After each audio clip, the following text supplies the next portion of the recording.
بسم الله الرحمن الرحيم.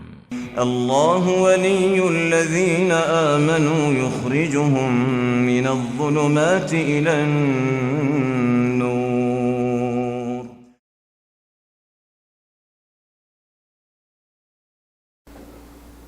بسم اللہ الرحمن الرحیم نحمدہ و نصلی علی رسولہ الکریم اما بعد. معزز ناظرین کرام، آپ دیکھ رہے ہیں نور ٹی وی جدہ اور میں ہوں محمد عاقل. وائس میسیج کے ذریعے سوال پیش کیا گیا ہے، واٹس ایپ کے ذریعے. آپ بھی اگر اپنا سوال بھیجنا چاہتے ہوں تو اسکرین پر دیے گئے نمبر کو نوٹ فرما لیں، اور ڈسکرپشن باکس میں بھی ہماری تمام نمبر اور لنکس موجود ہیں، وہاں سے بھی آپ ہمیں رابطہ کر سکتے ہیں. سوال آپ کی خدمت میں پیش کروں گا. السلام علیکم ورحمۃ اللہ وبرکاتہ. میں جمبو سعودی عرب سے بول رہی ہوں. میں آپ سے پوچھنا چاہتی ہوں کہ کیا صلاۃ التسبیح پڑھنا جائز ہے، پڑھنا چاہیے کہ نہیں، یا پڑھنا اس کا بدعت ہے؟ اور دوسرا سوال میں آپ سے یہ کرنا چاہتی ہوں کہ اگر کوئی اپنی نمازوں میں رفع دین نہیں کرتا اور تو کیا اس کی رفع دین نہیں کرتا اور مسواک نہیں کرتا تو کیا اس کی نماز صحیح نہیں ہے؟ وعلیکم السلام ورحمۃ اللہ وبرکاتہ. یمبو سے یہ خاتون پوچھ رہی ہیں صلاۃ التسبیح کے بارے میں اور رفع دین اور مسواک کے بارے میں. مسواک نبی کریم صلی اللہ علیہ وسلم کی وہ سنت ہے جو آپ علیہ الصلوۃ والسلام نے ہر نماز میں آپ مسواک کا اہتمام کیا کرتے تھے. آپ اگر مسواک کرتی ہیں تو آپ طہارت کے اس مقام کو اور اس عمل کو اختیار کرتی ہیں جو اللہ کے رسول صلی اللہ علیہ وسلم کو آخری عمر تک، جب تک آپ حیات رہے، ضعیف بھی ہو گئے، بیمار ہو گئے، تو آپ اما عائشہ رضی اللہ تعالی عنہا سے مسواک چبوا لیا کرتے تھے اور کیا کرتے تھے. تو یہ وہ مسنون عمل ہے جسے آپ کو کرنا چاہیے. اگر رفع دین کے بارے میں آپ پوچھ رہی ہیں، رفع دین اگر کوئی نہیں کرتا کیا اس کی نماز نہیں ہوتی؟ ہم اس سلسلے میں تفصیل سے علماء کرام کے فتاوی جات موجود ہیں. وہ اسکرین پر ایک لنک آپ کو نظر آئے گا، اس ویڈیو کو آپ دیکھ لیجئے، آپ کو پتہ چل جائے گا کہ رفع دین کے علاوہ رفع دین سے نماز ہوتی ہے یا رفع دین کے علاوہ کی جانے والی نماز قبول ہوتی ہے. آج جو گفتگو کی جا رہی ہے وہ یہ کہ صلاۃ التسبیح پڑھنی چاہیے یا نہیں پڑھنی چاہیے. میں آج آپ کی خدمت میں سماحت شیخ محمد بن صالح العثیمین رحمۃ اللہ علیہ کا فتویٰ نقل کروں گا، اور آپ کو اس سلسلے میں لمحہ فکری ہے ہم لوگوں کے لیے، کیونکہ بر صغیر میں یہ وہ نماز ہے جس کے بارے میں ہر کتاب میں یہ لکھا ہوتا ہے کہ آپ اسے چاہے تو عمر میں ایک مرتبہ ضرور پڑھیں. بہرحال سنتے ہیں. وصلت إلى البرنامج من المستمع محمد عبد الله من عدن، يسأل يا فضيلة الشيخ عن صلاة التسابيح أو التسبيح. صلاۃ التسبیح کے بارے میں پوچھا جا رہا ہے. هل وردت في الأحاديث الشريفة؟ کیا اس بارے میں صحیح احادیث وارد ہوئی ہیں؟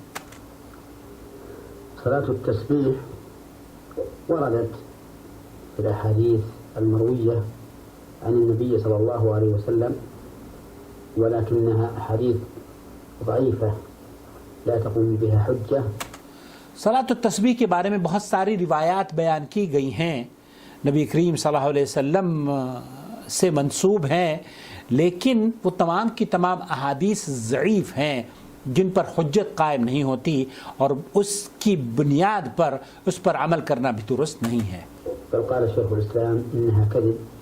اور شیخ الاسلام ابن تیمیہ رحمۃ اللہ علیہ فرماتے ہیں ان احادیث کے بارے میں کہ یہ موضوع روایت ہے، یہ جھوٹی روایتیں ہیں. قال ولم يستحبها أحد من الأئمة. اور اسی وجہ سے کسی بھی ائمہ اکرام سے اس طرح کی روایت یا نماز کے بارے میں کوئی دلیل نہیں صحیح طور پر ملتی. وهذه الصلاة كما أن أحاديثها ضعيفة. اور یہ نماز چونکہ اس کی صحیح روایات نہیں ہیں، ضعیف روایتیں موجود ہیں، فهي أيضا شاذة لأنه لا نظير لها في الصلوات.